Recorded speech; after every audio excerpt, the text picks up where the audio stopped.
Hey, how you doing? It's Peter again, Nudge Training. I want to go into a little farther depth of um, detachment. I know I did a video on that. I think I've released it. Actually, funny enough, I might not have released it. Anyways, detachment is going to be your number one savior in this near future we're all going to go through. I'm convinced there's going to be a lot of people dying. And, you know, there's a lot of evidence of it already. You've probably seen it maybe in your world. I don't know where you're from. But the fact is we are seeing it all over the place with elite athletes. A lot of athletes get publicized because they're supposed to be the healthy ones, right? But don't even have to be elite athletes. They're talking college level, high schools, just kids dying of the myocarditis and stuff like that. A whole bunch of clotting and other things. And I pray that we have infiltrated them as well, and that we've thwarted a lot of these V's from being as brutal as they are. I gotta think that has happened to some degree. But the fact is it's a big world, and the alliance, I believe, of 21 countries are alliance of good guys, good countries that are fighting this cabal, is only so big. And the world is vast, and we've got a big place to defend, let's just say. And so I'm in Canada, as you may not know, but I'm in Toronto, and out on our west coast in BC. If you haven't seen, maybe you have, there was floods and things, quite devastating for some towns. And these people there, I've actually used to live very close to there.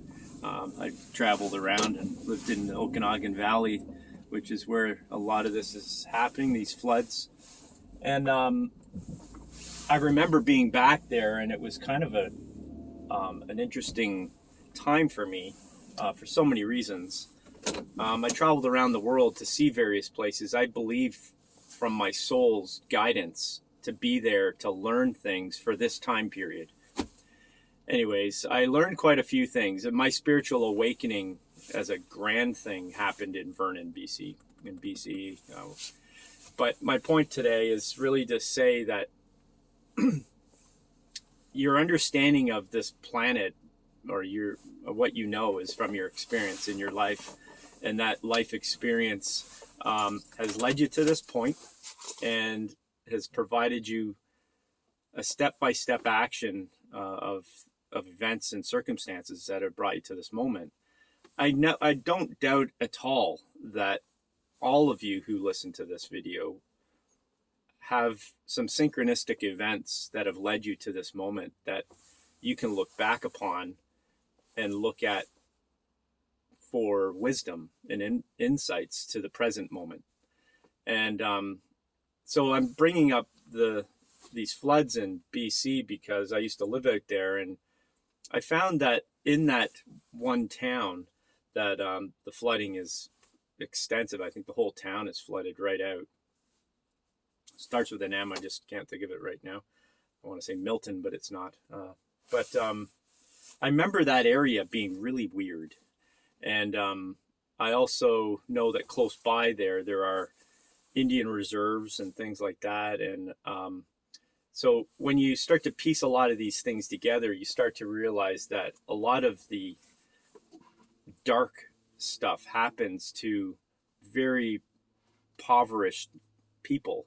And so the unfortunate nature of our natives here, they've been pummeled by the government. Like, just, it's been a real battle here. It's terrible. It's like in Australia, the outback people, the Aboriginal folk there, and then you've got all places throughout the world. Anyways, where you see those people that's where you also see the nefarious dealings happening. And I believe fully that they are being uh, washed out more or less in that area. And so I want you to see that there's some positive things going on, but you have to look beyond the event itself and look at it from a perspective that there are good things happening. It's hard. We're going to see some nasty stuff. I mean, you could think this planet was a stronghold for, I think, since its inception. I think pretty much it's been by dark forces, and I'm talking Satan and whatever you want to kind of label that as, Archon, Jinn, some dark energy, gray aliens, reptilians, whatever's taken over this place and really manipulated humanity through DNA manipulation, which they're doing right now with the V's again. And so these entities have, controlled this place. And so no doubt that we're going to see areas in this planet that just have not excelled to any degree. And the suppression has just been, what it is. And so, but we also know that we have a spark in us. This spark inside of us is in others as well. And that is of love and love of humanity, love of everything. And we know how to nurture that just by looking at the sun, the stars, the sky, the trees, the birds, the plants. It's anything that can well up a feeling of love is quite easy. And that's missing here. And I believe fully that we're all here to go through this time here to find that space and hold it, that love space and hold it. And it is what is bringing down this dark energy here. And I've heard so much as off-world beings helping out as well. I want to see some physical proof, but I'm putting it there tongue in cheek a bit, I do believe it to some degree. I want to see proof, and I'm just not going to blast out completely there, but my gut says that it does feel right. It feels like they are, but I do want to see proof of them. But they are here with, I've heard, 10 dimensional love energies that, if you've ever seen a guru here on the planet, and wherein that guru steps on stage or goes in front of the crowd he or she has been in, those people break down and just lose themselves in love. Like they feel this exuberance of love come and emanate from this person, this guru. And there's not been many on the planet, but the ones that have been here surely have had that power. And I believe that is happening here, and it's helping keep us in that space as well.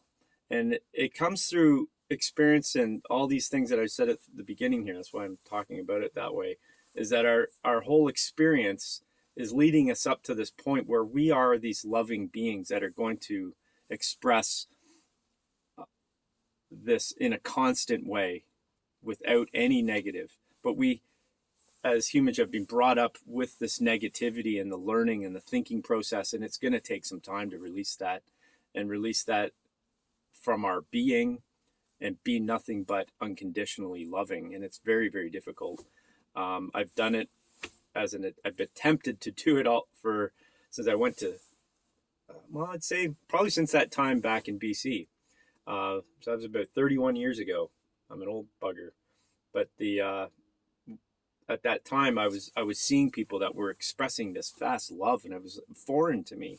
Not that I wasn't a loving person, but in the exuberance of it, in the expression of just fullness, that they were just, there's no inhibitive actions at all. It was just like complete love. And I was like, wow, it's beautiful.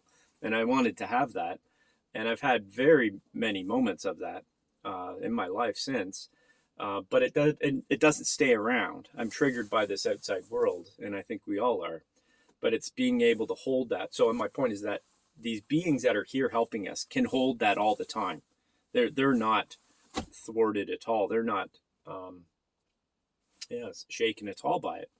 So Go into your heart space is my point here. I guess the end of this video. Go to your heart space. Go find that love inside you and just dream about it. Feel it. Make it bigger. Expand it. I guarantee you, if you do that for about 20 seconds, you'll have another beautiful thought come into your mind. Go on to that one and do it again for 20 seconds, and you'll stay there and just feel it and do it. I've said on some of my videos to try this for an hour, maybe even 2 hours, and I bet you can't get past a half hour without crying in happiness and bliss.